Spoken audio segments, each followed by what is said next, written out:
KDIC, safer, stronger together.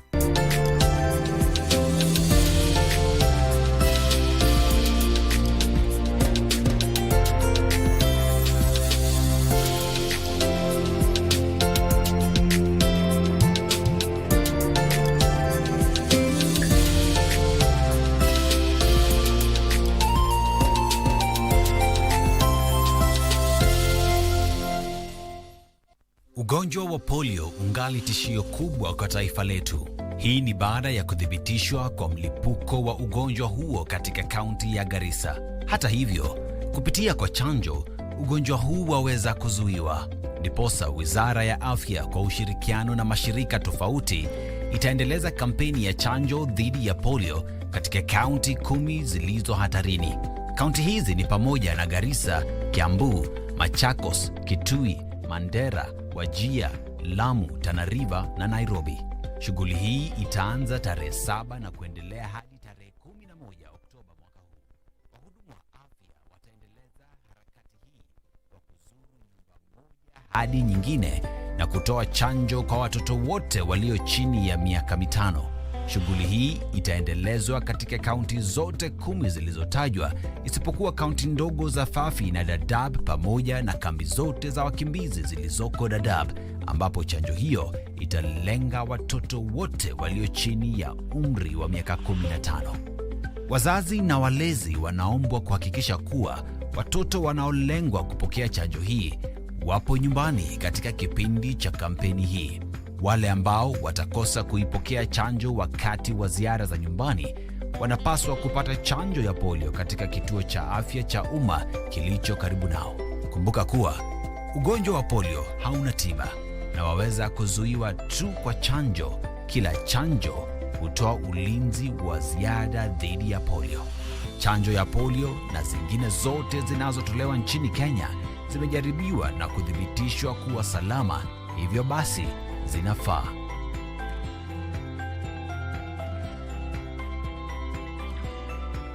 Ujumbe huu umeletwa kwako na Wizara ya Afya kwa ushirikiano na mashirika ya UNICEF, WHO na washirika wao.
A moment of reckoning for Deputy President Rigathi Gachagua. What did the court say on the eve of the public participation exercise, which is expected to kick off tomorrow? Our coverage of a comprehensive bulletin starts right now. Good evening and thank you very much for joining us. My name is O'Brien Kimani. We're coming to you live from our broadcasting house. This is our national headquarters. The highlights starts right now.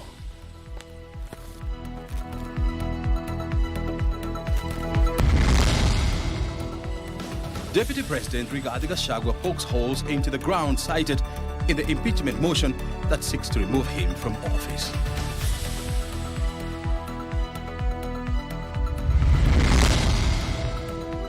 The High Court temporarily suspends implementation of the new university funding model following a petition by the Kenya Human Rights Commission.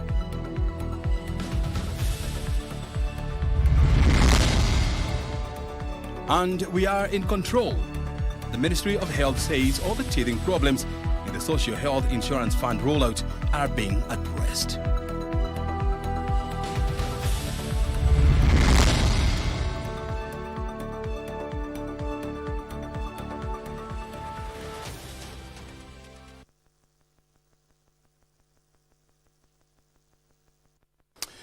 It's coming to 9 o'clock here in Nairobi. Good evening and thank you for joining us. This is Prime Edition. My name is O'Brien Kimani. Brian Muralu is our sign language interpreter. Deputy President Rigathi Gachagua has moved to the High Court to stop his impeachment. In a 144-page petition, Gachagua is poking holes on the ground cited in his impeachment motion, arguing that it was founded on deceit and misrepresentation of material fact. Gachagua also wants the court to halt the planned public participation exercise slated for Friday, accusing the Speaker of the National Assembly and his deputy of bias.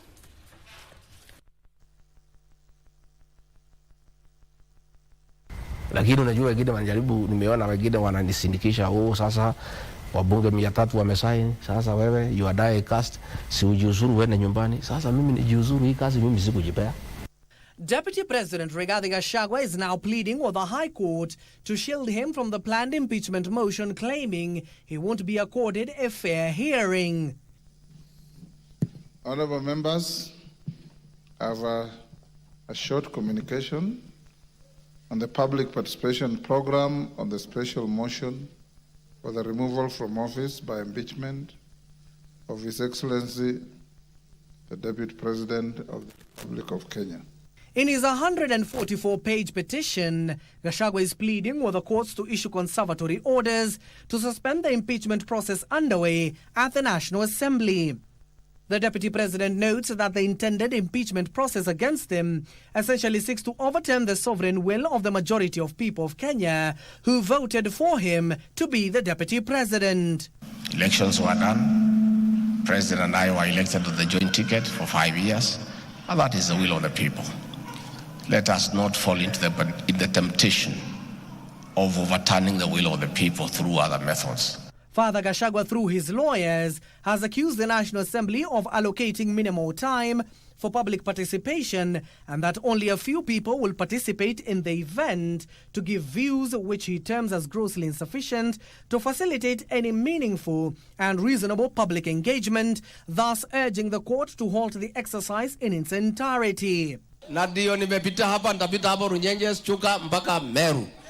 Niongee na watu wetu waniambie kama wanataka tukae tukiwa kitu kimoja. Gachagua in his petition also accused the National Assembly Speaker Moses Wetangula and Deputy Speaker Gladys Sholei of bias for publicly declaring their stand on how they will prefer Gachagua's impeachment to go. Ikiwa ni mimi, nitolewe. Akiwa ni Makau, atolewe. Akiwa ni Kamene, atolewe. Ikiwa ni wewe, utolewe. Because we want peace. In yet another move to stop his impeachment, Gachagua states that the motion tabled by Kibwezi West MP Mwengi Mutuse is based on frivolous grounds which do not meet the lawful test which justifies an impeachment. The grounds themselves constitute about 42 pages, and with the rest of the material, we have about nearly 100 pages. The Deputy President is challenging the 10 grounds of his impeachment, noting that some of the properties and companies listed are not his. Further, Gachagua maintains that certain grounds lacks clarity, with the mover of the motion unable to provide in the motion valuation report that shows he is worth 5.2 billion shillings. Bishop, mimi sina maneno mengi, mimi nimeshukuru sana kwa maombi. Please continue praying for our country. Let us pray for our president. Let us pray for the government. Let us pray for our leaders. In his final prayers to the courts, Gachagua is pleading that there will be irreparable consequences if the impeachment sails through, and he will see him permanently barred from ever holding any public office in the future, urging the court to give directions on the issues raised. It is my hope that sanity will prevail. We tone down on politics of division, siasa ya kumalizana, siasa ya furugu. Gachagua's latest petition follows 3 other petitions initially filed at the High Court that challenge his looming ouster. However, all of them were dismissed, paving the way for the tabling of the impeachment motion that was signed by 291 MPs. And as Gachagua seeks reprieve from the courts, the clergy is urging dialogue between DP Gachagua and the legislators to cool down political temperatures in the country. Na tunajua kwamba kama rais na ambaye anapenda amani na ambaye ni Mkristo akisema jambo, mambo yote ya siasa itakoma, na ili wananchi wafanyiwe kazi. Abdiaziz Hashim for Prime Edition. We want to bring you now to some breaking news where the High Court in Nairobi on Thursday has declined to issue orders stopping public participation in a motion tabled before the National Assembly that seeks to impeach Deputy President Rigathi Gachagua. Again, the High Court in Nairobi has this evening declined to issue orders stopping public participation in a motion tabled before the National Assembly that seeks to impeach Deputy President Rigathi Gachagua. In its directive, the court, besides certifying the petition as urgent, ordered the parties involved to appear before it on October 10th for further directions on the matter. Well, we'll have more details later on. Still in the corridors of justice, and the High Court has temporarily suspended the implementation of the new university funding model after the Kenya Human Rights Commission and 3 others challenged it on grounds that the model is discriminatory and unconstitutional. While delivering the ruling, Justice Chacha Mwita barred the Ministry of Education, public institutions of higher learning, as well as various state agencies from implementing the new model. Ruth Wamboi has the details. After a year of waiting since the case was filed by KHRC, Boaz Waruku, Elimu Working Group and the Student Caucus, Judge Chacha Mwita on Thursday put to a halt the new university funding model. In court papers, the petitioners argue that the presidential directive that instituted the funding model is an illegality, unconstitutional and an attempt to usurp Parliament's lawmaking role, discriminatory, breaches the right to access to information for Kenyan vulnerable communities, among other issues. The court was also told that the new funding model was hurriedly implemented without proper consultation. They say these institutions were mandated to follow the maximum differentiated unit cost model established under the Universities Act of 2012. While delivering his ruling, Justice Chacha Mwita noted delayed filing by the Attorney General, Education CS and the Kenya Universities and Colleges Central Placement Service has stalled the case. Issuing the conservatory orders, the judge ordered that the ruling remain in force until the case filed by KHRC and 3 others is determined. The judge further ordered the respondents who have not filed submissions, including the Office of the AG, KUCCPS and Education CS, to file their submissions within the next 14 days, with highlighting of submissions for parties set for December 16th. Universities and TVETs will no longer receive, under the new funding model, block funding in form of grants based on differentiated unit costs. President William Ruto launched the new model for public universities and technical and vocational education training institutions on May 3rd, 2023. With the High Court halting the new university funding model, those opposing it and still urging the government to improve the old model and stop the new model that has been marred with a lot of challenges. Ruth Wamboi reporting for Prime Edition from Milimani Law Courts. On health matters now, where the Ministry of Health says that the rollout of the Social Health Insurance Fund is progressing well, despite teething problems in some areas. In a statement, the ministry singled out 6 areas of concerns it was addressing, even as they emphasized Kenyans can access free primary health care services at level 1 to 2 to 3 health facilities. This comes as the Council of Governors warned the implementation of the health program could fail due to lack of funding. Day 3 of the rollout of the Social Health Insurance Fund. The Ministry of Health says it is addressing emerging challenges to ensure the success of the program. In a statement, the ministry clarified 6 areas of concern, touching on discharge of patients, enrollment without consent, service provision systems, service under the Social Health Authority, access to services and communication to the public and stakeholders. On discharge of patients, they say patients admitted under the NHIF package will be discharged using the NHIF system. Additionally, they defended the move to shift members en masse from the NHIF platform to SHIF platform, citing they were mandated to do under the Act. At the same time, the ministry says all public health facilities and 60% of private health facilities have been contracted by SHA to offer services, while Kenyans can access free health care at primary health facilities. This comes as the Council of Governors have warned the program could fail to kick off, owing to lack of adequate finances for the rollout. There were acts that were passed and they require money for implementation.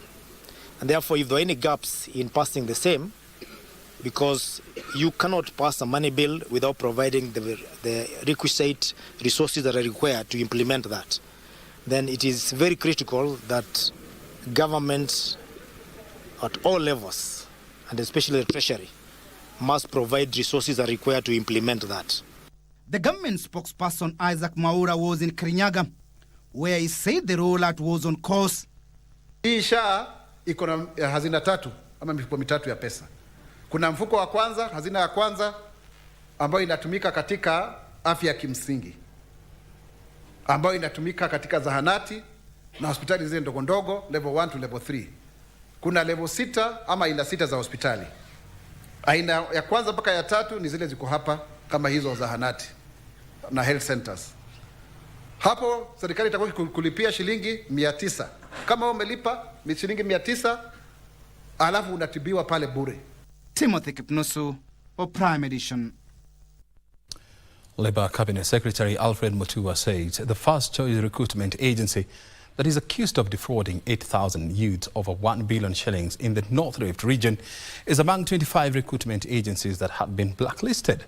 Speaking when he appeared before the Senate Labour Committee, Mutua noted that Judy Chepchirchir and Faith Geshohi, the directors of First Choice, have been barred from registering, operating or managing any other recruitment agency or company. This comes as Senate Speaker Emerson Kingi directed senators to refrain from commenting on the Deputy President's impeachment motion outside Parliament, warning it was prejudicial. Just a second before. The Ministry of Labour says First Choice Recruitment and Consultancy Agency Limited registration certificate expired in 2023 and has not been renewed. If this organization has been operating since the loss of their license in 2023, then they have been operating illegally, and therefore they need to be taken to task for that. Labour CS Alfred Mutua, who was accompanied by the National Employment Authority, said a total of 25 agencies who they have received complaints on have suffered a similar fate. Since the report was tabled, it has taken more than 1 year for your ministry to do that. Within that 1 year, so many other people have been conned by this particular agency.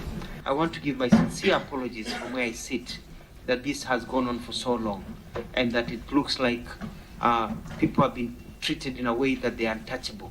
A report from the Asset Recovery Agency investigating the alleged fraud has associated 11 other companies to Judy Chepchirchir, one of the company directors who operated 7 accounts in 5 counties.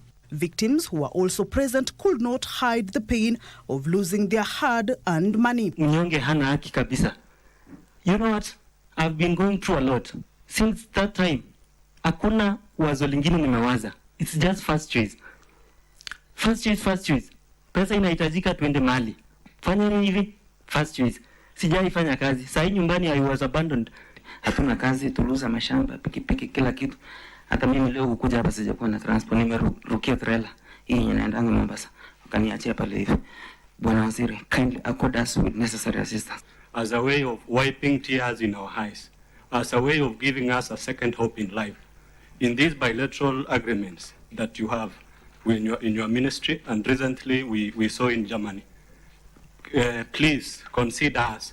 We can look at the skill set and what is up for offer, so that we also show some empathy and, understanding that we can start solving some of their problems. While the CS regretted the events, he assured that the government is taking stringent measures on recruitment agencies, saying a list of registered agencies is available on the NEA website. Why do these agencies take passports from these people? Ukienda kwa any agency, the first thing they do is they take a passport and you pay that fee, maybe 10,000, 20,000. Why? What mechanisms are government put in place to ensure these young people can access or have 1 million jobs that you just disclosed? And is it easy? I'm empowering you by telling you, before you work for any agency or you go to any agency, go to the website and look at whether that agent is blacklisted, whether that agent is valid. Meanwhile, Senate Speaker Amason Kingi has cautioned senators against commenting on the Deputy President's impeachment motion in the National Assembly. Standing Order 1015 provides as follows.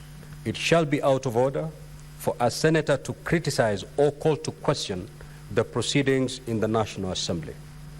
As such, therefore, I caution all honorable senators to desist on commenting on the proceedings in the National Assembly on this particular matter. At the same time, the Senate has passed the Division of Revenue Bill 2024, reducing county allocation from 400 billion to 380 billion following the rejection of the Finance Bill 2024. Kamchimenza for Prime Edition.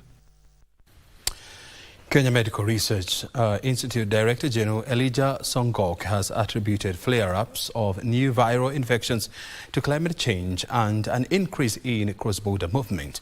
This was revealed as they gave an update on the ongoing clinical trials of the tuberculosis M72 vaccine, which began 3 months ago after adults developed immunity to the current vaccine. In the meantime, the Ministry of Health says it has recorded 1 new case of Mpox in the last 24 hours, bringing to 10 the total number of confirmed cases reported in 9 counties across the country. KEMRI Chair Abdullahi Ali has urged Kenyans to be wary of the rise in new viral infections and prepare adequately for any outbreaks.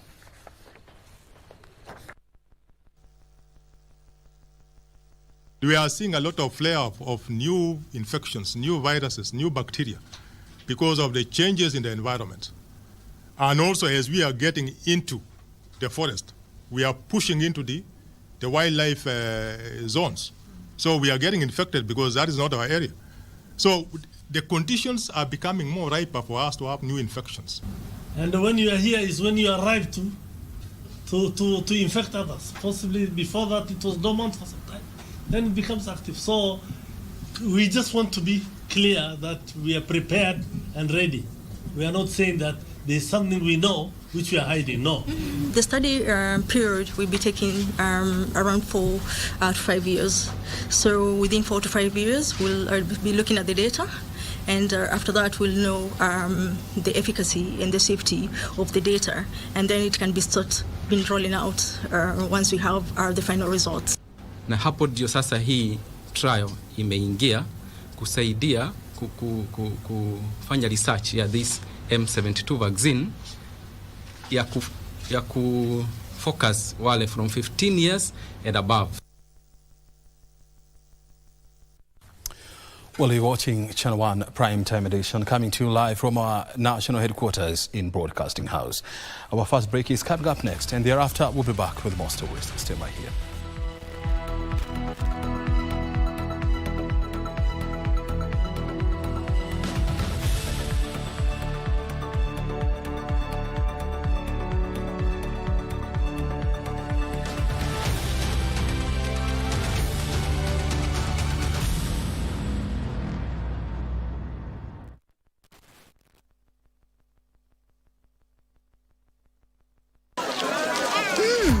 Colgate Herbal is formulated from a unique blend of natural herbs and is scientifically proven to strengthen teeth and keep gums healthy. Try Colgate Herbal, scientifically proven for strong teeth and healthy gums. Colgate Charcoal, the charcoal toothpaste you can trust.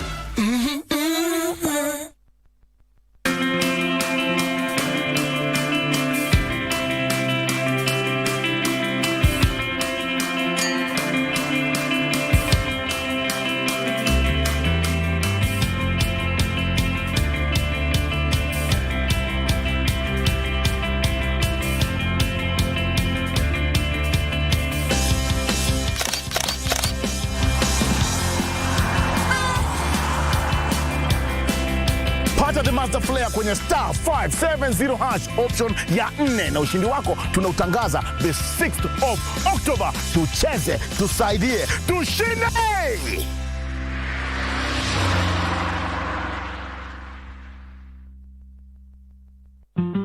Mapato ya jasho lako, faida ya nguvu zako, na juhudi za kila siku kuboresha maisha yako.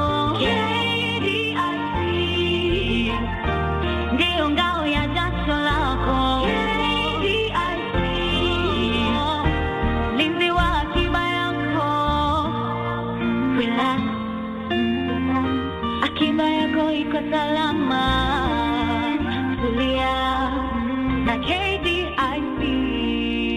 KDIC, safer, stronger together.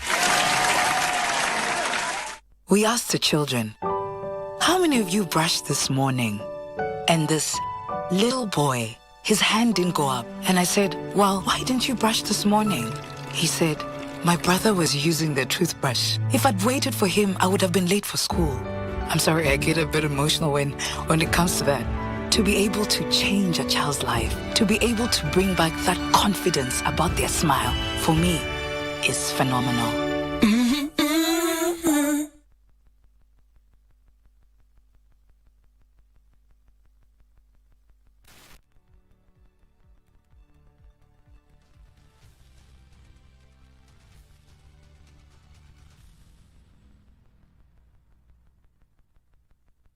You're watching the Prime Edition live from Broadcasting House. Welcome back. Governments have been urged to ensure that as the global security landscape evolves, women voices shape responses to the emerging trends. Prime Cabinet Secretary Musalia Mudavadi, who was speaking in Nairobi, emphasized the need to ensure women's voices are central to peace processes and that their rights are protected during conflict. The curtains came down on the 24th anniversary of the United Nations Security Council Resolution 1325 and Regional Symposium on Women, Peace and Security. During the two-day forum that brought together stakeholders from across the globe, it emerged that despite women bearing a heavy burden when there is conflict, the involvement in peace processes remains limited.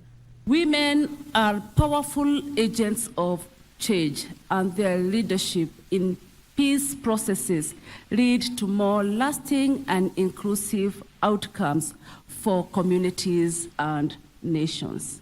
Women continue to be disproportionately affected by conflict and are often targeted by violence and marginalization. Furthermore, women's participation in peace processes in many regions remains limited.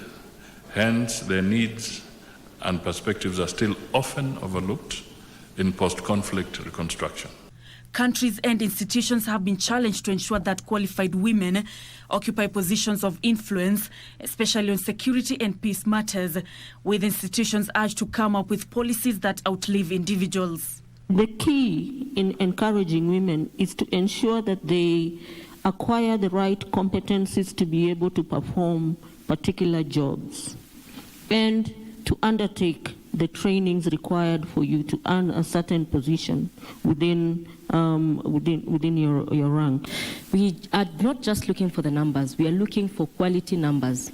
People who come to the table and make decisions that are good for the benefit of the women in the service. When it comes to security sector, women also play a very important role.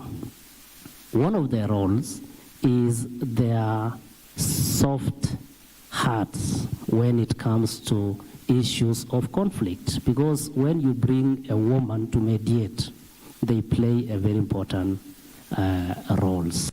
Nancy Okware, Prime Edition.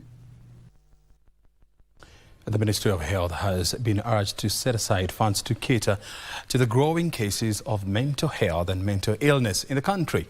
Democratic Action Party of Kenya leader Eugene Wamalwa says the budgetary allocation will ensure there is enough sensitization and proper intervention for mental cases. Wamalwa was speaking during the launch of an online mental health app, Ajala, which allows victims to speak about their cases and report mental health illnesses anonymously. Ajala is an app developed by Talia Psychotherapy.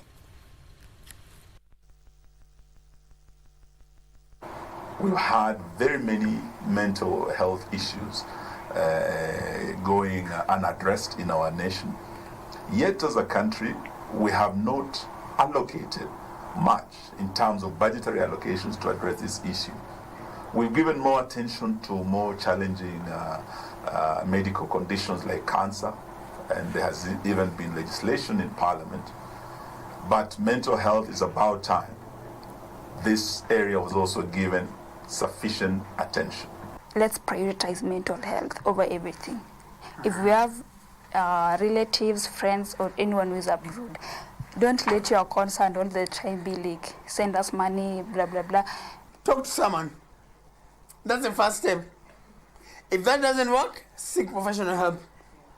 But talking is always the simplest solution. Because when you talk, you let out whatever is in your mind. Fungua Roho Bila Judgment is an app that you can dial a number. When you dial that number, it has levels of people on that platform. We have peer-to-peer. You don't know who you're talking to. If you're bored, you can just call that app and somebody will listen to your story. The winners of a nationwide challenge to innovate on climate mitigation strategies are set to be unveiled during the upcoming Mazingira Day celebrations on the 10th of October. This was revealed by Environment Principal Secretary Dr. Festus Ngeno, who says the challenge was aimed at having young learners engage communities in meaningful discussions on conservation and climate resilience in the wake of climate change. Our reporter Yusuf Farah has the details.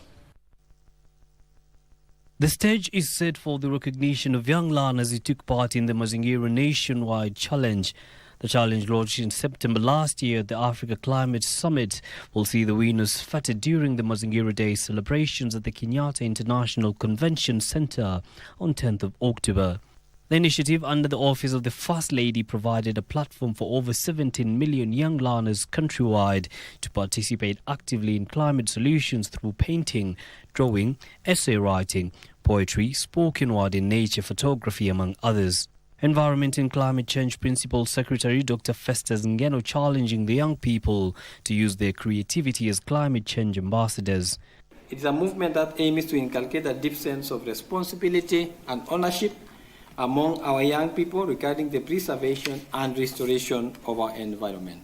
Sentiments echoed by Secretary of Administration at the State Department of Basic Education Florence Amoit and Mama Doing Good CEO Elizabeth Koskei, who termed the program that is in sync with the annual school calendar as learner-centered and a means of boosting creativity.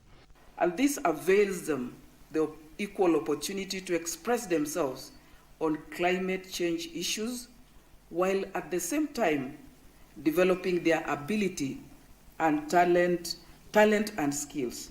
By empowering our learners, we are nurturing a generation that values and protects the environment.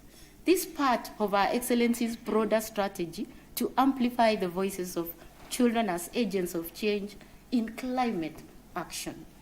Representatives of the young learners say the program will showcase their creative prowess and seat at the decision-making table as far as climate action is concerned.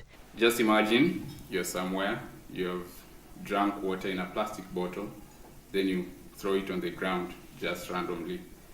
And a grown-up person comes and picks it and throws it in the dustbin. You'll be like, they're being paid for this. But what if a small child does the same thing? Will you ever throw a bottle again? Food for thought. If we don't take climate action now, tomorrow might be too late. And we do not want it to be too late because we can make our mother earth smile again. The October 10th award event will be graced by the First Lady of the Republic of Kenya. Yusufar reporting for Prime Edition. Well, listen to this. 5 years ago, Lunza village in Butere sub-county, Kakamega County, was a sleepy village. No lighting, sewer line or proper security.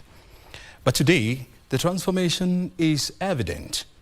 Clean running water, functional street lights, a shopping mall and a modern hospital.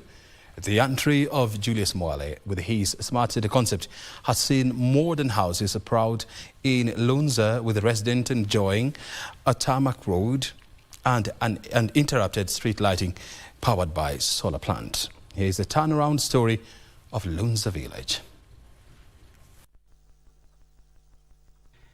As part of giving back to society, Julius Mwale is changing the face of Lunza village. From a modern hostel where locals registered with the social health insurance get free Medicare, to a shiny tarmac meandering through the lush green vegetation, Lunza village is undergoing a major transformation. The whole community knows the project is here, and it's really assisting. One, for example, services. And it's one of the appeal of the government that every person must be near or access health services. For example, I used to go to Mumias for pressure, but now I come here, and a lot of people are really embraced with this hospital. Hampton's hostel, which borrows its name from the Hampton city in the US, has already 7 functional departments, with 44 staff, majority who are locals attending to patients. In all these machines. Dr. Maurice Simenyu, a general surgeon who has practiced medicine for the last 38 years and was the first CEC for health in Busia County, oversees the operation of the hostel, terming the facility a game changer in the rural setup. We are hoping that as we extend our branches in Busia and all the other 14 counties within the Lake Region block, we are hoping that we shall be able to reach that vision of 5,000 bed capacity. We are also currently working on having external branches like in Suriname, DRC and other places. Simenyu says time has come for doctors to consider the rural population, as all Kenyans cannot fit in town and cities. If we have patients who require a gynecologist consultancy, then we don't have a resident gynecologist. But when we have a number of those patients, like 5, 10, 15, then we line them up on a particular day, and the gynecologist comes and sees them from this facility. The Hamptons Hostel has come handy for mainly cancer patients, majority who are aged and have challenges traveling to Eldoret or Kakamega for specialized care.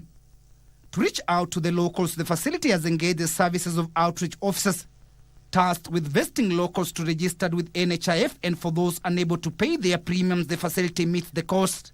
I reach out to the community and talk to them about the transition, the need of them of having the cover, and the repercussions of not having the cover. So I always encourage the community members to have the cover for them to access medication. And it is not only about Medicare. Mwale has also ensured that those who adopted the concept and ceded their land had their houses upgraded, now enjoying the ambience of modernity. Ring, and then we have them on. The founder and chair of the Mwale Medical and Technology City, Julius Mwale, says time is right for the country to adopt the smart city concept and elevate the standards of the rural communities. We need to be able to say we don't want to invest only in Nairobi, but we can also invest in villages in Masai, villages in Kikuyu area, Western, all the parts of the country, because, you know, that's where we live. That's where the human capital, that for anyone with money, if they want to come to Kenya, they should go where the human capital, which is affordable, highly educated, is. Timothy Kipnusu for Prime Edition.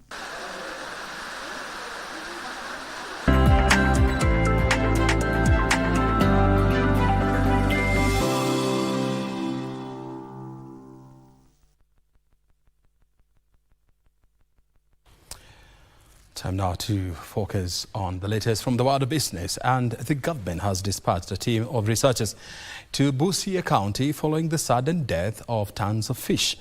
Mining and Blue Economy Cabinet Secretary Hassan Joho says the team will collaborate with the county government and local community-based organizations to assist fish farmers in designing resilient cages that can withstand extreme weather and upwelling. Preliminary investigations suggest these factors may be contributing to the alarming fish fatalities reported by local farmers.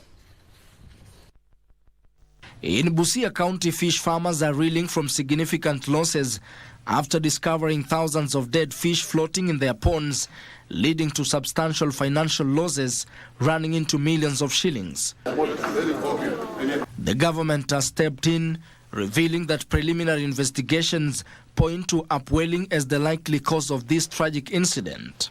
Maji ya chini ya kutoka kuja juu ambayo inapunguza pumzi za samaki.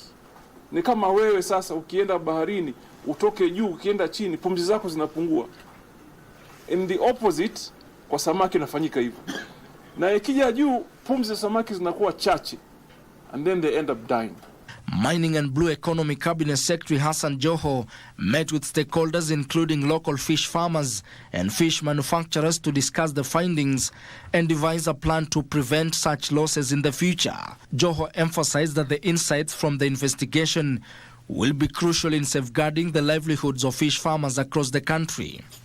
The institutions in my ministry will have to go to the ground and work with county governments and CBOs and cooperatives at the mashinani level so that they help them to design the cages that can stand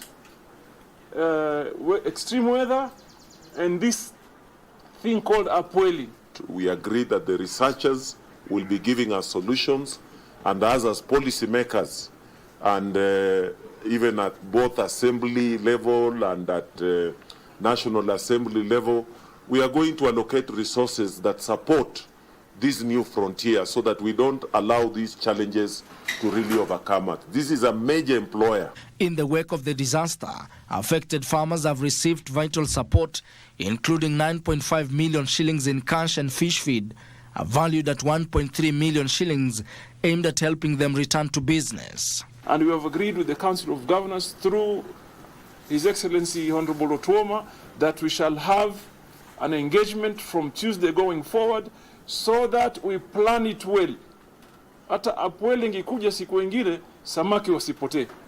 And it is not just in Busia, because I'm also standing here on behalf of the Council of Governors, the Vice Chair of the Blue Economy, to make sure that it's also not going to happen in other inland water areas and even in the coastal water marine areas.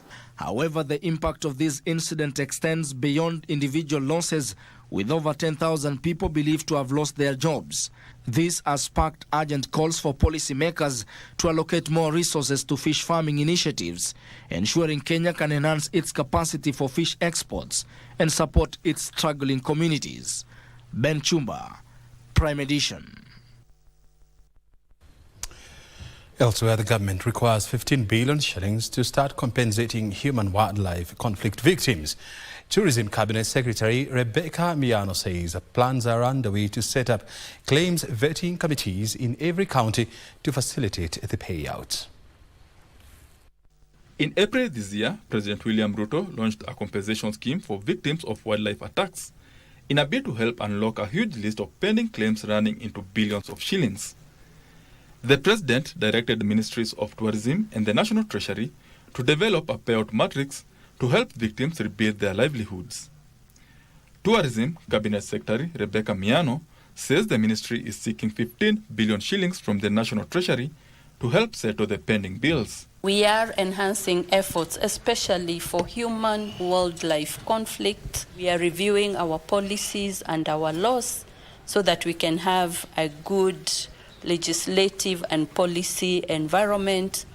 To facilitate payment of human-wildlife conflict, plans are underway to start piloting and digitizing human-wildlife conflict claims and establish data collection hotspot in the select 6 counties of Baringo, Laikipia, Kajiado, Meru and Taita Taveta. Activating the committees, county wildlife compensation committees, and ensuring that communities also participate in conservation. Miano says committees will be established in all 47 counties to vet and assess the claims. Speaking during its ministerial performance contract commitments vetting, the ministry says it plans to increase the arrivals to 2.5 million and tourism earnings to 430 billion shillings in this financial year. Under tourism is to increase the tourism numbers to about 2.5 by the end of this year, and by 2027 to 5 million. Moving forward, we are going to anchor performance management into law so that the results of the formal performance appraisal are enforceable in law or anchored on law. Benson Drioba reporting for Prime Edition. Small and medium enterprises have been urged to adopt research and innovation into their operations to boost growth. Over 300 MSMEs are set to receive training from scientists trained by Kenya Industrial Research and Development Institute on improving their manufacturing capacity to open up jobs. Joseph Wahungu with the details. Small and medium enterprises constitute 98% of businesses in the country and have an annual job creation of 30% of all new jobs. Rapid advancements in technology coupled with inadequate capital are some of the challenges the sector faces. Tapping into research and innovation has been tipped as the solution that will expand markets and give local products the chance to compete globally. The global market is highly competitive. Every day there is demand for new products, there's demand for new services. So this particular training will be able to equip our research scientists to be able to respond to those demands and come up with appropriate solutions. Scientists have been challenged to come up with cutting-edge innovations that solve local problems. So purely why we are here is to make sure that at least we align our researchers to new innovations, to the new applications which may be coming up. They should not just be there with the new technologies, with the older schools of the way we were doing things. Where are we today in the world? We must also compare ourselves with the so-called developed worlds. Experts called for more investments in research geared towards enabling the country to generate globally competitive products. We are looking at up to 300 MSMEs being trained during this financial year, and we hope that the impact out of these people are trained, they can actually be able to employ 5 people. So we are looking at now eventually having 1,500 people being employed, and we believe that this impact is what will actually create jobs and eventually create wealth for the people of the country. That's what we really hope that through this training we'll be able to demonstrate that it is worth investing in research, because through research you can be able to unlock quite a number of opportunities. Joseph Wahungu, Prime Edition.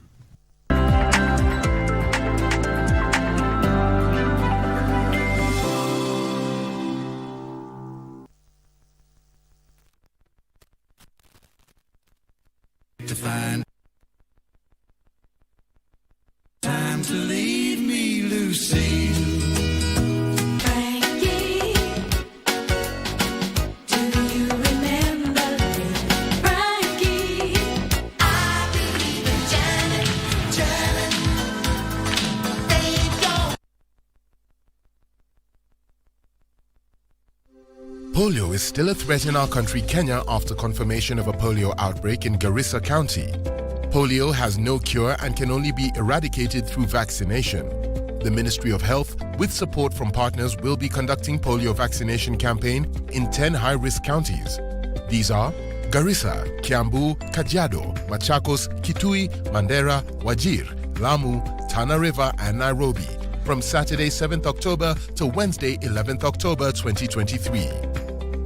Health teams will be moving door-to-door vaccinating all children under 5 years in all 10 counties except Fafi and the Dab sub-counties where all children below 15 years, including the refugee camps.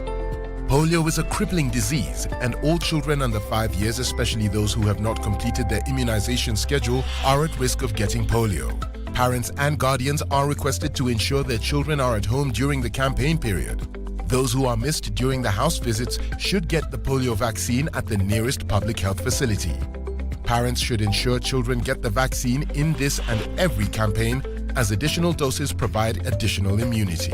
Polio and all other vaccines given in Kenya have been tested and are safe and effective. This message is brought to you by the Ministry of Health in collaboration with UNICEF, WHO, and partners. Avieta imerahisishwa. Sasa kuna njia mpya na rahisi ya kucheza Avieta.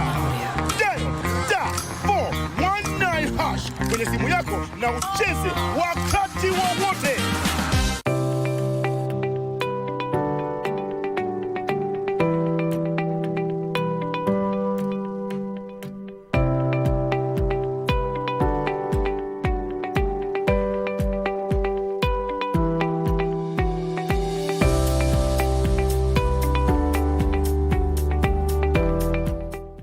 Is a crippling and killer disease that has no cure.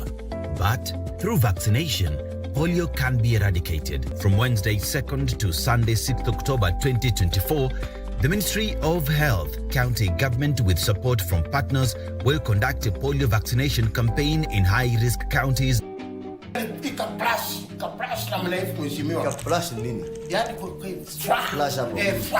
Hakuna kitu tunafanya cha maana. No, I'm very busy. I'm supposed to fly out of the country. And here I am. Atiketia yogurt. Nikaona kitu chwa.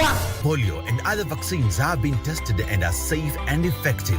Vaccinate and protect your child now. This message has been brought to you by Ministry of Health, UNICEF and other partners.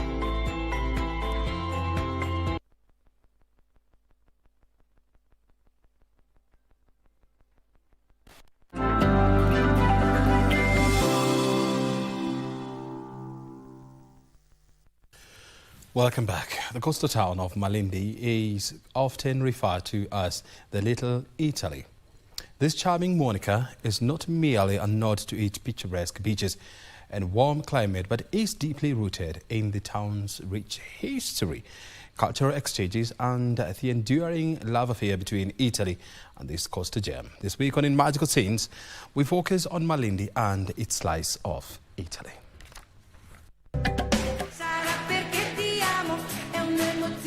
The depiction of Malindi as the Little Italy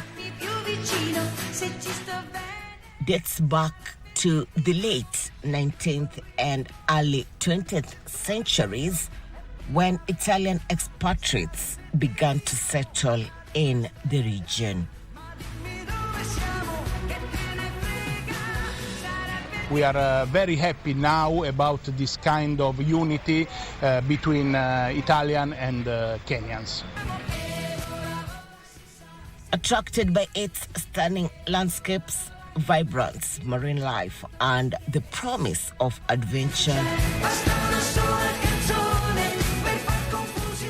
these early settlers established a thriving community that would leave an inedible mark on the town's identity. They brought with them their culinary delights, architectural styles, and a passion for art that transformed Malindi into a unique blend of Kenyan and Italian cultures.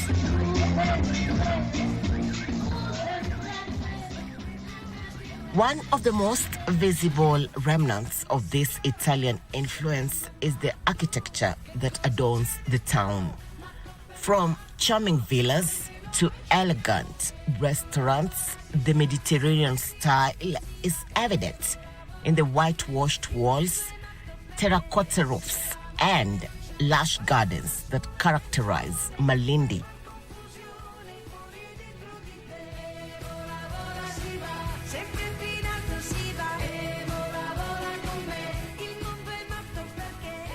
Walking through the streets, visitors are often reminded of the coastal towns of Italy, with the scent of fresh pasta and pizza wafting through the air, inviting them to indulge in the culinary offerings.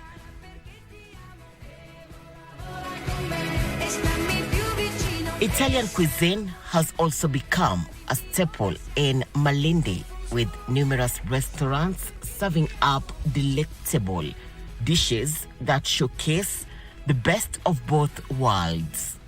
for them is a special place. Remind them, remember that Italy is called by the Americans the nation of the sun, and also Malindi is a place of the sun to Malindi. I mean, South Italy is very similar to Malindi. The director for Italians in Kenya is from Sicily, and even the marine archaeologist is from Sicily.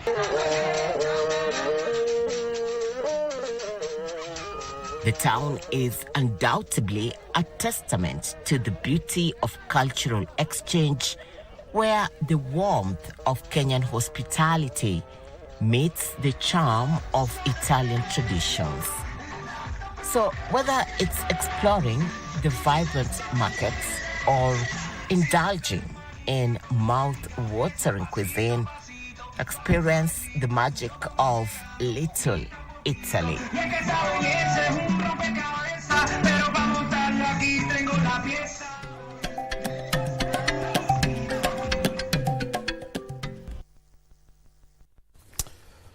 The magical of Malindi, and I can tell you for free, the Silver Sands beaches are some of the best in the world. Let's now turn our focus to Kiambu County, where construction of the multi-million shillings industrial park in Kiambu County has kicked off, promising to boost agriculture in the county. Kiambu County Governor Kimani Matangi says the county aggregation industrial park will be constructed at a cost of 600 million shillings. The park is a joint project between the national government and Kiambu County government. The government is planning to build industrial parks in 18 counties in a bid to expand industrialization at the county level. Last year, the government announced the launch of the County Industrial Park to grow manufacturing at the county level. The concept seeks to set up agro-processing parks in 18 agricultural-rich counties. The government has so far set aside more than 1 billion shillings to help the counties set up the parks. Today, Kiambu County has launched the construction of the industrial park, which will cost 600 million shillings. Hapa tunaajiri vijana zaidi ya 1,000 kwa hii County Aggregated Industrial Park. Na hivi ni kusema pia watu wetu wakulima watafaidika hapa sana. Mkulima yoyote wa hapa Githunguri, Kiambu nzima, anaweza sasa kutoa mazao yake kutoka kwa shamba, alete hapa, ako na chaguo. Apeleke kwa soko, auze vile bei ya soko iko, ama auze mara 3 ya hiyo soko. Tuweke hapa, tuingize kwa hii factory, ifanyiwe ile inaitwa value addition, iende iuzwe nchi za ng'ambo. Kiambu Governor Kimani Matangi says the county will contribute 250 million shillings towards the project in the current financial year. Na kwa hivyo hivi ni kusema ya kwamba hapa kwa hii ward ya Ngewa, ndani ya Githunguri na Kiambu yote tutakuwa tumeendelea mbele wakati tunafungua hii factory yetu 50%, na tumesema tunaongeza leo. Huko tutaongeza, baada ya hii kazi yote tutajenga daraja kubwa sana kuvuka mpaka hapo main road. Iwe sasa hapo ndio itakuwa main road ile itakuwa inatokea huko. Lakini hii hapa tutatengeneza yote tumalize. The park, located at Waruhio Farm in Githunguri sub-county, will serve as a hub for agricultural processing and manufacturing, providing a link between farmers, industries and markets. Kiambu County Chief Officer Trade Simon Kiberenge has said the industrial park will go a long way in helping preserve commodities like bananas, avocados and fruits. And the counties under the plan include Bigori, Kirinyaga, Homa Bay, Machakos, Mombasa, Busia, Meru, Bungoma, among others.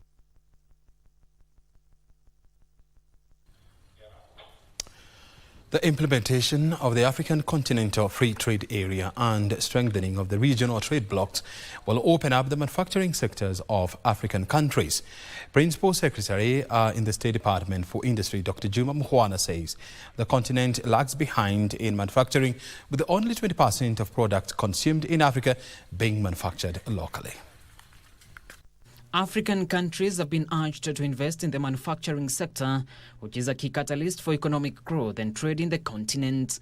PS Mukwana said there is need for expansion of the manufacturing sector in a bid to integrate the continent in the global market.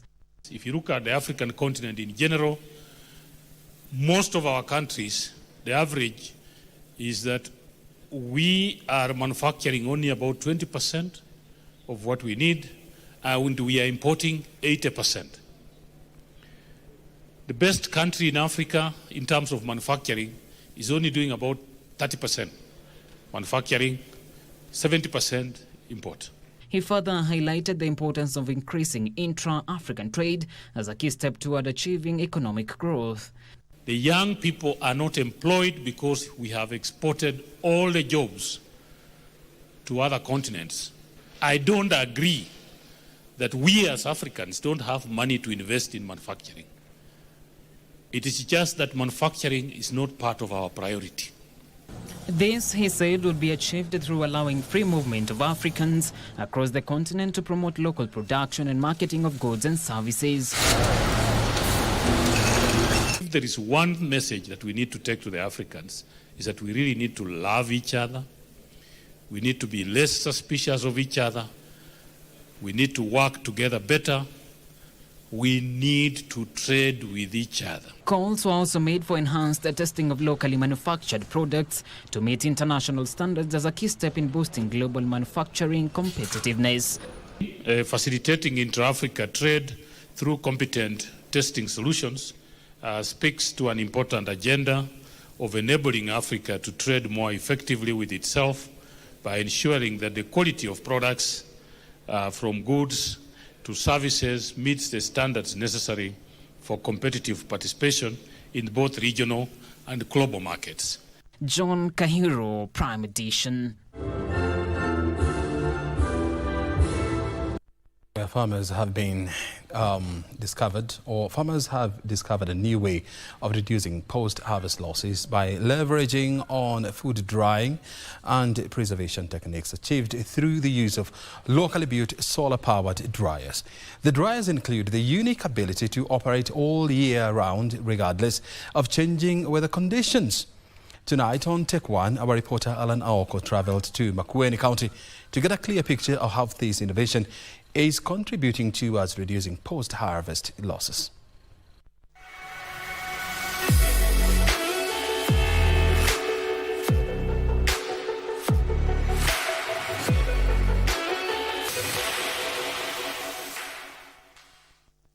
According to the Ministry of Agriculture, post-harvest losses is a major contributor to declining food security in the country, noting that the losses are estimated in the range of 30 to 40%, translating to a loss of 72 billion shillings annually from across a diverse value chains. This is where James Nyamai comes in. With a background in engineering, Nyamai was able to come up with technology that is quickly becoming of interest among farmers. How this technology works is that we have developed it in such a way that it uses the normal heating system using the sun. But we have enhanced that using UV-treated poly to tap the heat from the sun and then be able to dehydrate. A solar dehydrator or dryer machine is a device that removes moisture from food to aid in its preservation.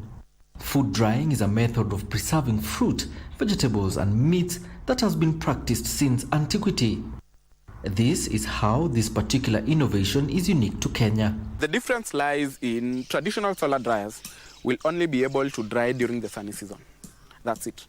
At night, you cannot be able to dehydrate because it gets cold and the products, if you leave them inside, they are hygroscopic. They will reabsorb back the moisture. It has a heating system attached to it. Now that heating system will automatically supply hot air into the drying unit to be able to dry. You can be able to monitor the temperatures, be able to set the ideal temperature for whatever product that you are drying.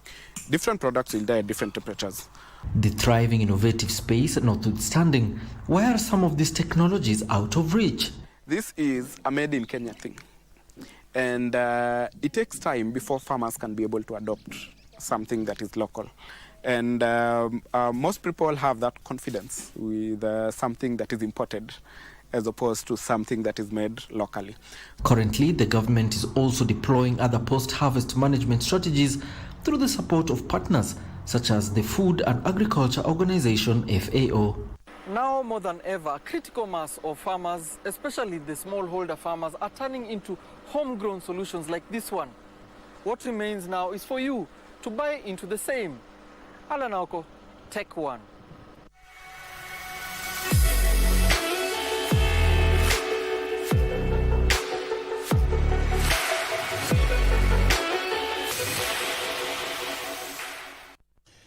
Lamu County is urging Kenyans to explore the county's rich cultural heritage by attending the upcoming Lamu Cultural Festival. Speaking at the ongoing Magical Kenya Travel Expo, Lamu County Executive Committee member for Tourism Aisha Abdallah has assured the public of the region's safety, reiterating that collaborative efforts between the national and county government will have managed to restore security in the restive region. For decades, Kenya's tourism marketing has been centered around the country's expansive wildlife reserves. The traditional beach and game drive tourism has overshadowed other tourism products like conference and cultural tourism. Lamu County government is now inviting domestic tourists to sample the island's rich Swahili heritage. On 28th November to 30th November, it is the Lamu Cultural Festival. It is 3 days of activities, 3 days of fun, where people get to mingle and they get to know what Lamu has to offer. Lamu is known with its cuisine. It has a lot of mapochopocho, tamu-tamu, like the nazi and the spices are known to be in Lamu. Lamu County Executive Committee member of Tourism Aisha Abdallah says integrating cultural experiences into safari tours and creating dedicated cultural tourism circuits could help increase tourism earnings. Since we started marketing, now that we have the kayaking, the dhow sailing, and some adventurous activity, we now get a lot of domestic tourists. As I want to pledge to the embassies, because most of the islands in Lamu has 5 islands habitant, but only 3 islands are the ones that the tourists get to see, which is the Lamu and the Manda Island. So we're appealing for more investors to come to Lamu, especially on bigger hotels range. We have issues also with land and all that. So the county government can facilitate even land to do all those stuff. So there's some agreement and some arrangement which are it's just to encourage the investors to come and invest in Lamu. At the same time, industry leaders in the tourism sector in Samburu are calling on the national government to continue investing in infrastructure, including enhancing mobile network coverage and transport systems to facilitate communication and ease access to the region ahead of this year's Ma Cultural Festival in November. The employment part of it employs a lot of people, both directly and indirectly. We also have community conservancies that have about 5 pillars: the natural resource management, the livelihood that it improves for the communities, sustainability part of it, and the good governance. There is a lot that can also be done in terms of infrastructure development, issues of mobile network, putting masts so that we ease communication. One of the other things that we can do as government is to ensure that enough ranger force is employed so that it can provide security for our wildlife and for our tourists.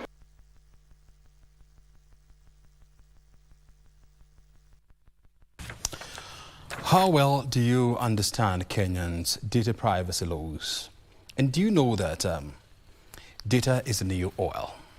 Well, our reporter Hashim Abdiaziz sat down with the Commissioner for Data, and they had a candid conversation on what the Office of the Data Protection is doing to ensure that, number one, there is privacy when it comes to the handling of our data, as well as ensuring that different players, they are encouraged or they are updated on various legislations that govern our data market. Well, that interview is next with Hashim.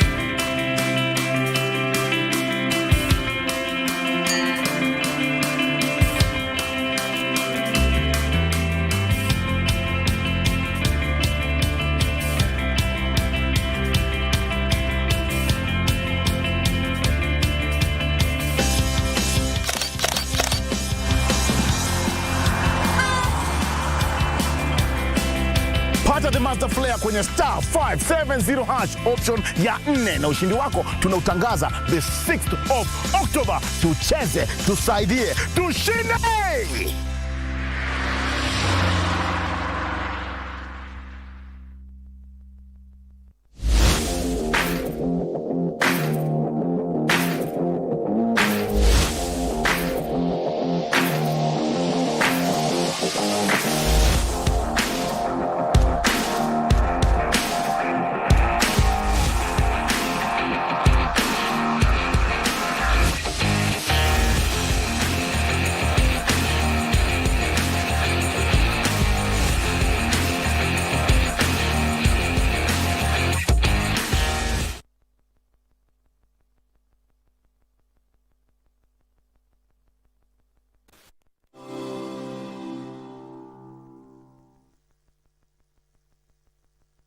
Well, thank you so much for joining us this evening. Our focus will be on the Office of the Data Protection Commissioner. It is a state corporation whose key mandate is to regulate the processing of personal data to protect the privacy of individuals and to provide data subjects with rights and remedies to protect their personal data. And joining us this evening is none other than the Data Commissioner herself, that is Miss Immaculate Kasait, to discuss matters to do with data protection, especially for those living in rural areas. Thank you so much, Data Commissioner, for joining us. Thank you for having me. And maybe we start on that premise, given that many Kenyans do not know you. At the end of the day, they don't. Yes, they do not know you. People, especially who are living in the rural areas, yes, maybe this is the opportunity to tell them what your office do and is their data safe. Yes. Yeah, I'd assume that now they know. What wamekula fine mingi sana. Anyway, the Office of the Data Protection Commissioner came to give breath to the section on the Constitution on right to privacy, which is a constitutional human rights. Yes. That every human being has a right to their privacy, so that the information theirs and that for the family should not be exposed unnecessarily. So this office was set up in, the Act came into being in 2019, the office was set up in 2020. And really our work since set up is to try and educate Kenyans, and that is why we are here, so that in case of any of about their data subject rights, about ensuring that the data handlers adhere to the Data Protection Act. We undertake, as part of our function, we undertake inspection, we do audit, we deal with complaints, and many other things amongst them. So for Kenyans out there, our work, we are set up to make sure their personal information is safe. And if they feel it has been interfered with in any way, that is why the office exists, for them to come and complain officially. Yes. And Data Commissioner, the reason why I started on that premise is that you have been going around the 47 devolved units. So what have you been able to establish from the ground, and what are people telling you in terms of their data privacy? I think one of the biggest challenge that you could hear when we did the 47 around last year was the issue around digital lenders. People kept saying, how do I deal with my information getting into the wrong hands, and them harassing me, asking me for money. And we will see from our discussion, almost 70% of the complaints that we received in the first and second year were mostly about digital lenders. And in fact, that is part of the reason the Hustlers Fund was set up. Because people would then, because they are desperate, and the digital lenders had what we call predatory. They were, I would say, they would hunt you like no one. You'd give them the information, and then without you knowing that you have rights, you tell them you can access my contacts. So when you tell them you can access, you click in terms and conditions. You say, access my contact. You can even in some cases, in some jurisdictions, access my photos. So when the day you fail to pay, they then go to your contacts, they start harassing them. Unajua, huyu ni kijana, and you've seen those documentaries run. Yes. Yeah, about people who have been harassed, their pastor no. Maneno ya deni ni siri. So where are you exposing me to everybody? So that is us now, because now why are they contacting the third party? They should have just stuck to you because you're the person who you had a debt with them. So that is one of the key issues. The other one which we dealt with when we came to office was the issue around political parties, because people would find themselves spammed with information and messages, and they never prescribed to that information. Yes. The other one we have seen as we went around, you'd see there was also a lot of concern around identity theft. People who are scammed, even though that is not necessarily our issue, but those are the concerns, because we are in an area of digital awareness, and there's a lot of, if you look at the penetration, the latest statistics from CA puts it of over 40 million in terms of penetration of people who have mobile numbers. So it made us convenient, but also exposed us in terms of risks. So we as an office, the reason we come in is to make sure that we put guardrails and put to order any questions around people sharing their personal information without your consent or without a contractual obligation. Yes. Indeed, Data Commissioner, we had witnessed that, especially even before the election. People find themselves in parties they did not register for, and other issues of their bank codes as well as M-Pesa. You find you've sent somebody money without even your prior knowledge. So in that sense, how many complaints have you received roughly this year alone? Oh, not this year. I can give generally. Okay. Generally, we have so far made, because there are so many complaints, we had received over 7,000 complaints when we started, but some of them you're able to shift and know which ones are which ones are valid, which ones are not valid. So far we have done 160, if I'm not wrong, determinations. And then we have determination means it's a complaint that was filed with us and we went through it, and we, luckily for us or unluckily, we have a lot of pressure on that. We have 90 days to determine. We have also issued 160 determinations, 160 no 100 I'm confusing the figures. 100 there's the determination, there's enforcement notice 100, and then we have like 6 penalties thereabout. It's significant because before this and now what we also did, the first year we didn't have a compensation schedule. Now we have a compensation schedule. If you come to us, when they take the investigation, we establish that actually your right to have violated, we are entitled to compensation. Our compensation has rated between 25,000 to at times 1 million shillings. So that has in a way also made our office much more visible. And those and because we are putting people to task as they use personal information, they also have to be responsible. Yes. And on that, given that you said there are compensation, which even I didn't know that. Yes. So how many people have been compensated in any case you have witnessed since your tenure in office? I may not have the figures in terms of the ones who have compensated, but in terms of determination, I'm sure we are at around 160. Yes. And given that now you have said you have gotten a number of complaints and you have been able to sift through to see what are the most dangerous one and that have affected that particular person, in terms of enforcement, do you get support from the National Police Service in this regard? We are now in the process of seeking, because there are some we have referred to the National Police Service. Yeah, and some of those which we even want to actually ask for prosecution. There are some people, when we went to investigate the hold back or on to hold information, those ones we have sought the intervention of the National Police through the Director of Criminal Investigation. There are 2 or 3 matters that we have referred there. And like we say, when issues of ICT, we cannot, it's not an area that can be exclusive to one institution. You also have to have a lot of partnership with different players, and DCI is one of them, and also the Office of Director of Public Prosecution, because some of them are criminal. For instance, cyberbullying is a criminal under the Computer Misuse and Cyber Security Act. So when it's outside our mandate, we refer those cases to the criminal justice system so that they can pursue them. Yes. And you know the era of globalization, and we're heading to even artificial intelligence itself. So what uncharted waters are we entering as a country, and especially your office, given that at the end of the day it might help us to navigate through these waters we do not understand. So what are these challenges you're witnessing within your office right now? I think artificial intelligence is uncharted waters. We say we've not seen. It's not that it's not uncharted, because we're already using artificial intelligence even with your phone right now. If you go to Siri, which is an chat box, it's already there. But what is evolving in terms of learning? It's called MLM learning. It's a learning tool for artificial intelligence. It is going to be massive. And it's uncharted. Because this is in a case where you train a machine learning, that's what it's called. You train a machine, it picks up some of the basic concepts, it trains itself and starts self-generating. That you have no control. And for us, why that stands as a risk when it comes to issues around data protection, it's because ideally when you define who is a data controller, who is a data processor, we know it is a person who is collecting data for purposes of using it for contract or any other. But now when it comes to machine learning by artificial intelligence, it means somebody developed a tool, they took it out to the market. So in that case, who is a data controller? And who is it? Because now they've sold it to third party. So you see, when there's a breach, who do you go to? You see, it can be very complex.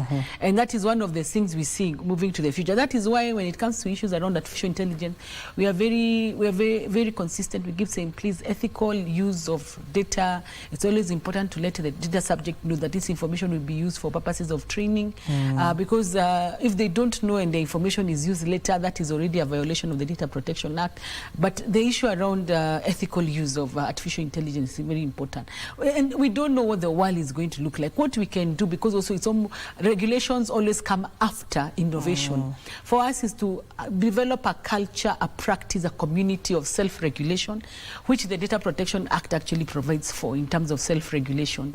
And also beyond having a culture of self-regulation, we also have guardrails, just basic principles. For us as Kenya, the Ministry of ICT has just completed a task force report on some of the recommendations on things that we look at, but also there's a committee that is doing artificial intelligence. It gives a broad and guardrail on what you need to look out for. So with the guardrail, it tells you don't go this. But I also say, most importantly, believe me, following human instincts. If something feels wrong, it is wrong.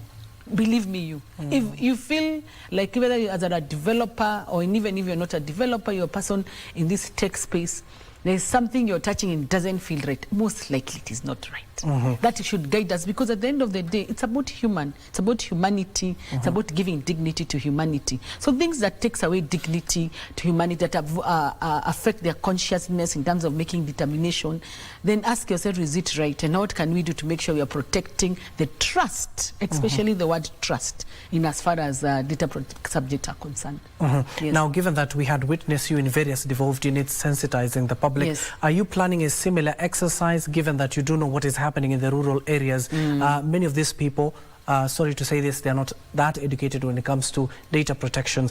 So what will your office do this time around to ensure at the end of the day, when you leave those counties, at least they know something? One, we are going to have different strategy. One is town hall meetings. We will have town hall meetings with in different constituencies.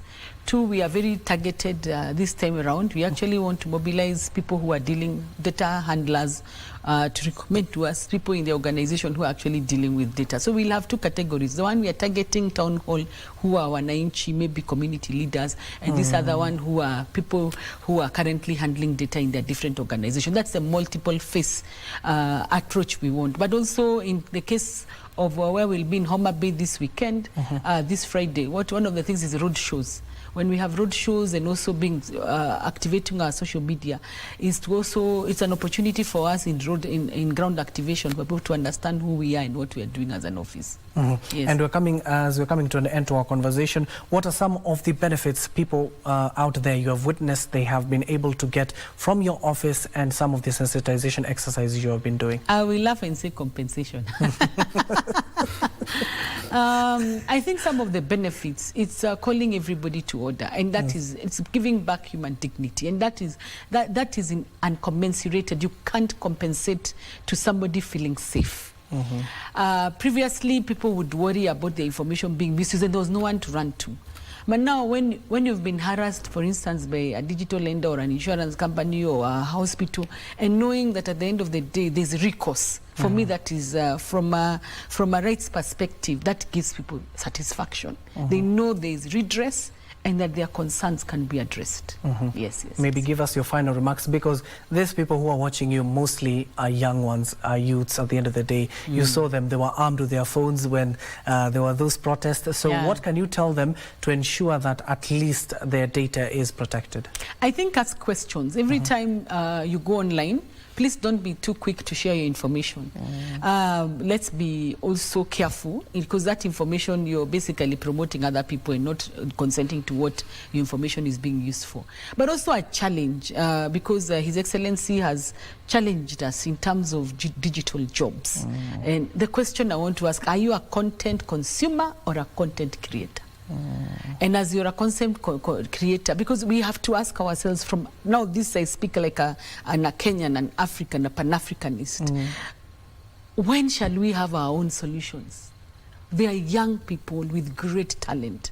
Can they give us a solution that is African bred, where the money stays here in Africa, where those pages, social media pages, become an African solution, where we create jobs beyond being consumers of tech? Can we also provide solutions for tech that speak to us as Africa, speak to our nuances, speak to our uniqueness?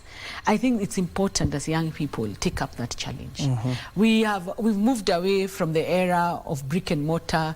Our parents and myself, because I'm considered quite old, are told what we really what we really treasured was to buy Kamugoda, Broti Maguta. The question I want, that era is gone.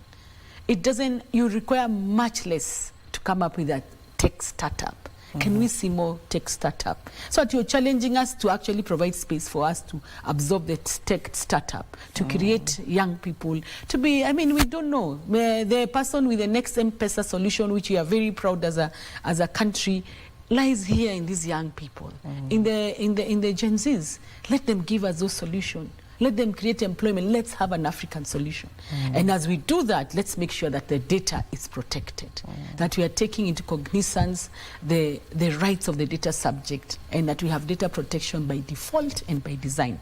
We are not just harvesting people's information, we are also taking care of their personal dignity. Yes. Thank you so much for joining us this evening, Data Commissioner. Thank you so much for making time for us. And there you have it. Just protect yourself in terms of data. You do know that data mining is the most crucial thing that is happening globally due to globalization and the embracement of technology itself. That has been the Office of the Data Protection Commissioner's Office, a state corporation whose key mandate is to regulate the processing of personal data, to protect the privacy of individuals, and to provide data subjects with the rights and remedies to protect their personal data. And if you're in Homa Bay County, you've just been informed by the Data Commissioner. She will be there, including her lieutenants also will be joining her to just sensitize you when it comes to data protection matters. That is it from our end. Thank you.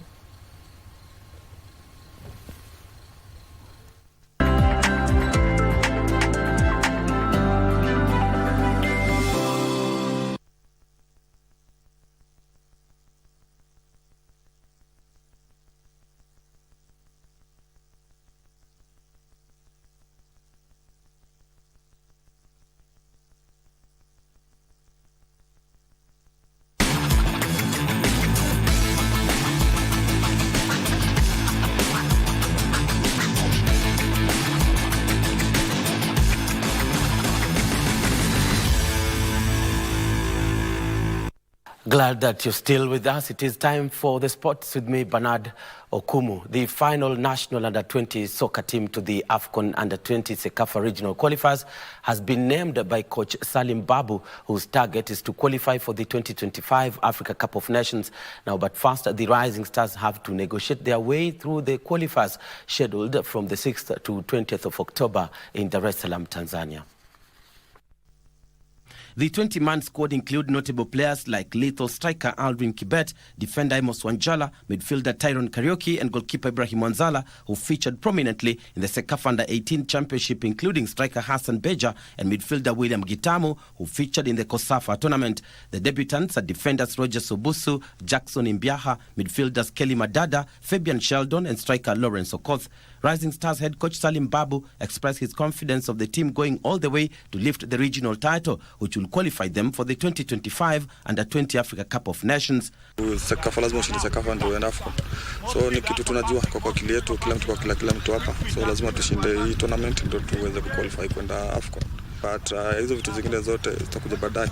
Lakini wa Kenya wakuje, kama wanaweza mtu anaweza safiri akuje, hatutamwangusha na atapata game itakuwa mzuri na tunaenda kushinda. Spain-based defender Amos Wanjala acknowledged the challenge lying ahead, but said that the squad was ready for the task. I believe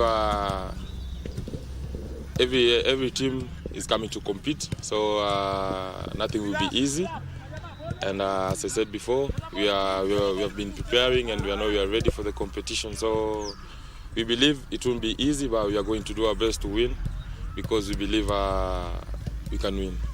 The team is scheduled to leave for Dar es Salaam tomorrow. Kenya is pulled in Group A alongside host Tanzania, Rwanda, Djibouti and Sudan. Group B consists of Uganda, South Sudan, Burundi and Ethiopia. The finalists will qualify for the Under-20 AFCON finals, whose host is said to be revealed by CAF in due course. Also, the future of the Commonwealth Games is said to be at the center of discussions during the Commonwealth Sports meeting scheduled 7th of October in Mombasa. The meeting will be attended by Commonwealth Games Federation President Chris Jenkins. Kenya is set to host Commonwealth Sports Africa and Europe regional meeting kicking off on Monday with key agenda centering on the future of the Commonwealth sports in Africa. Commonwealth Games Federation President Chris Jenkins is expected to steer the debate, with part of the agenda being the reinforcement of the Commonwealth movement in the continent. The Commonwealth Games, held after every 4 years, brings together countries which were former territories of the British competing in multi-sports events. Kenya is ranked 8th overall on the medal tally of the Games, having amassed a total of 258 medals in 16 editions they have participated in since their first appearance in 1954. The 23rd edition of the Games is scheduled at Glasgow, Scotland in 2026. Meanwhile, the International Olympic Committee, IOC, has announced that boxing has been excluded from the 2028 Olympic Games. In a statement, IOC said the decision resulted from the withdrawal of the recognition of the International Boxing Association by IOC in June. Attempts by International Boxing Association to challenge the decision was rejected by Court of Arbitration for Sports and the Swiss Federal Court. Consequently, IOC has called for a credible, well-governed and recognized international body to handle boxing affairs in future Olympic Games. Coming Football Kenya Federation national elections have raised concern over the electoral processes, calling for transparency and fairness in handling the upcoming football polls. The aspirants, who included several presidential contenders, alleged attempts to alter the voter register, a move they warned will undermine the integrity of the polls. Over 30 counties have had the club's voter register manipulated. 372 delegates' names have been interfered with. Aggrieved, the clubs, the branch representatives, and aspirants definitely want to petition the FKF Electoral Board. The aspirants called for the quick resolution of the appeals tabled before the Electoral Board, which they lamented took longer to be heard. Petitioners are either being turned away or kept waiting for hours to get a hearing.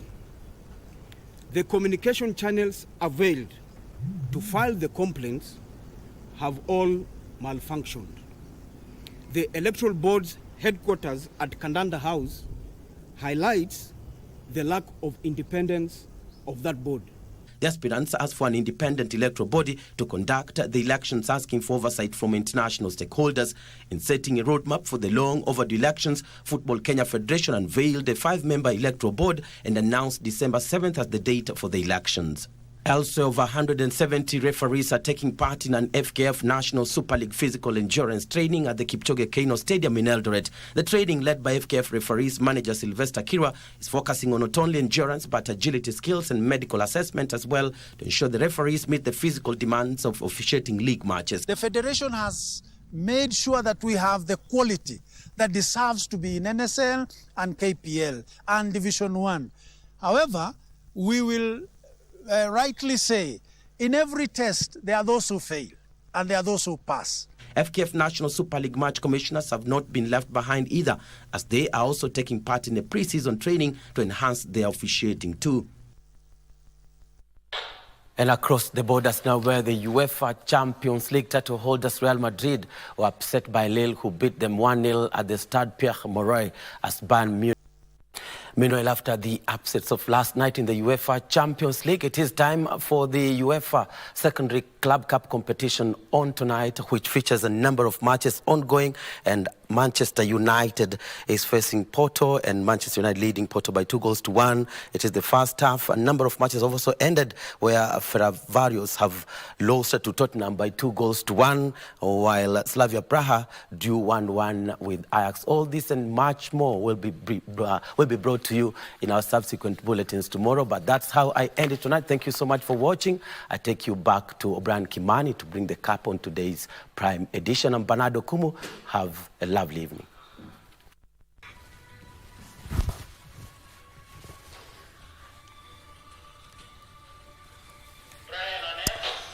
Well, thank you very much indeed, Bernard Okumu, for bringing us up to speed with the latest from the world of sports. I mean, we started this bulletin at 9 o'clock. I mean, now it's coming to 22:30 hours. And this is the time we're coming to the end of a Prime Edition tonight. Thank you very much indeed for being part of this broadcast. My name is O'Brien Kimani.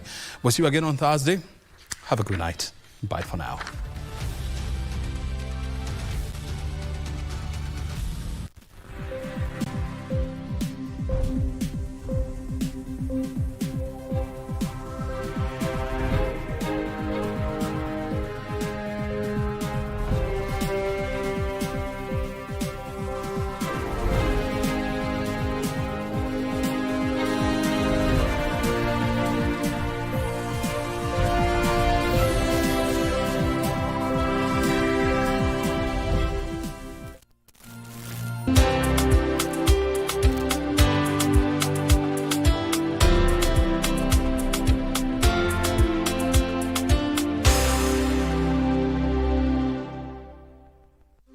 Polio is still a threat in our country, Kenya, after confirmation of a polio outbreak in Garissa County.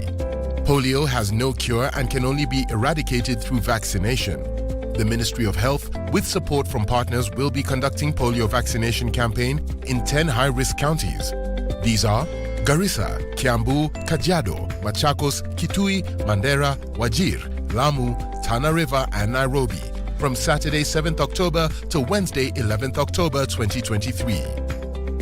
Health teams will be moving door-to-door vaccinating all children under 5 years in all 10 counties except Fafi and the Dab sub-counties where all children below 15 years, including the refugee camps. Polio is a crippling disease and all children under 5 years, especially those who have not completed their immunization schedule, are at risk of getting polio. Parents and guardians are requested to ensure their children are at home during the campaign period. Those who are missed during the house visits should get the polio vaccine at the nearest public health facility. Parents should ensure children get the vaccine in this and every campaign, as additional doses provide additional immunity. Polio and all other vaccines given in Kenya have been tested and are safe and effective. This message is brought to you by the Ministry of Health in collaboration with UNICEF, WHO and partners. Alienda hospitali, aliambiwa kifua. Tiny but fatal. Enda mpaka kwa neema. Hatukusaidika vizuri. Join our reporter Pichu Chemtai this Sunday 6th October as she brings us the tribulations of Kamulu residents whose exposure to particulate matter, an air pollutant in the billowing dust, is taking a toll on their health.